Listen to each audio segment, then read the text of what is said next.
মোৰ ছাত্ৰ ছাত্ৰীসকল, তোমালোকলৈ মোৰ অশেষ মৰম যাচিলোঁ।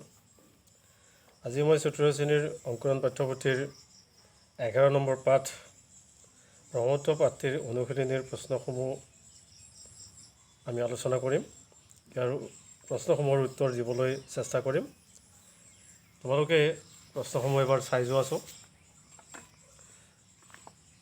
এই পাঠটিৰ প্ৰথম প্ৰশ্নটো আছে ক নম্বৰ, অসমৰ প্ৰধান নদীখনৰ নাম কি? আৰু খ নম্বৰ, এই নদীখনক নদ বুলি কোৱাৰ কাৰণ কি? গ নম্বৰ, ব্ৰহ্মপুত্ৰ নদীখন ক'ৰ পৰা ওলাইছে? ঘ নম্বৰ, অসমত ব্ৰহ্মপুত্ৰ নদীক আমি আন কি নামেৰে জানো? ঘ নম্বৰ, পৃথিৱীৰ আটাইতকৈ ডাঙৰ নদীদ্বীপটোৰ নাম কি? প্ৰথম চ, ব্ৰহ্মপুত্ৰ নদীত প্ৰচুৰ পৰিমাণে কি কি পোৱা যায়? দ্বিতীয় চ, ব্ৰহ্মপুত্ৰৰ পানী কেতিয়া উফন্দি উঠে? ইয়াৰ লগতে আৰু তিনিটা দীঘলীয়া প্ৰশ্ন দিয়া হৈছে। এইটো মই দ্বিতীয় চৰ পিছত আমি বৰ্গীয় জ হিচাপে লিখিছোঁ, ব্ৰহ্মপুত্ৰ নদীৰ উপনৈবোৰৰ নাম লিখা। আৰু জটো হ'ল ব্ৰহ্মপুত্ৰ নদীৰ পাৰত গঢ়ি উঠা তিনিখন নগৰৰ নাম। নিয়তো ব্ৰহ্মপুত্ৰ নদীৰ ওপৰত থকা দলং তিনিখনৰ নাম লিখা। গতিকে এই প্ৰশ্নখিনি আমি উত্তৰসমূহ লিখি তোমালোকক দেখুৱাব বিচাৰিছোঁ। তোমালোকে অকণমান চাই যোৱা এই প্ৰশ্নসমূহ কেনেধৰণে দিয়া হৈছে। প্ৰথম কথা, ১ নম্বৰ প্ৰশ্নটো আছিলে অসমৰ প্ৰধান নদীখনৰ নাম কি? ইয়াৰ উত্তৰটো হৈছে ব্ৰহ্মপুত্ৰ। খ নম্বৰ প্ৰশ্নটো আছিলে এই নদীখনক নদ বুলি কোৱাৰ কাৰণ কি? এই প্ৰশ্নটোৰ উত্তৰটো এনেধৰণে লিখা হৈছে, ব্ৰহ্মাৰ পুত্ৰ হোৱাৰ বাবে এই নদীখনক নদ বুলি কোৱা হয়।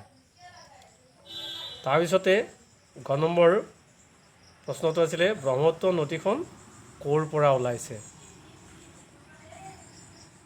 ইয়াৰ উত্তৰটো হৈছে হিমালয় পৰ্বতৰ মানস সৰোবৰ হ্ৰদৰ পৰা। ঘ নম্বৰ প্ৰশ্নটো আছিলে অসমত ব্ৰহ্মপুত্ৰ নদীক আমি আন কি নামেৰে জানো? ইয়াৰ উত্তৰটো হৈছে লুইত নামেৰে। তাৰপিছৰ প্ৰশ্নটো পৃথিৱীৰ আটাইতকৈ ডাঙৰ নদীদ্বীপটোৰ নাম কি?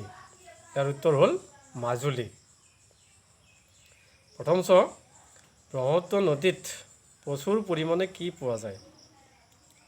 ইয়াৰ উত্তৰটো হৈছে মাছ, কাছ, শিহু আদি প্ৰচুৰ পৰিমাণে পায়।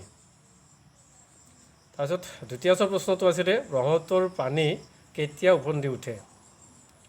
ইয়াৰ উত্তৰটো লিখা হৈছে বাৰিষা কালত ধাৰাসাৰ বৰষুণৰ ফলত।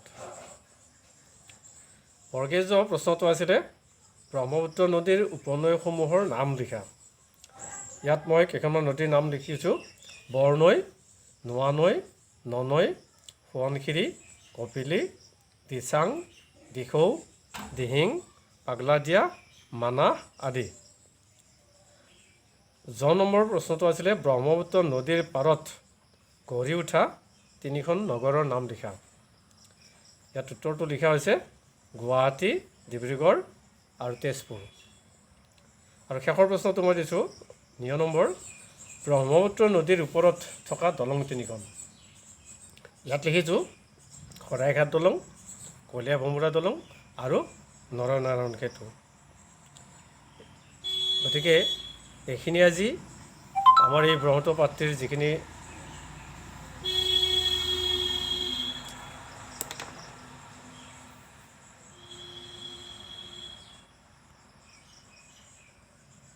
আমি এনেকৈ কৈ আমাৰ পাঠটি আমি সামৰিছোঁ।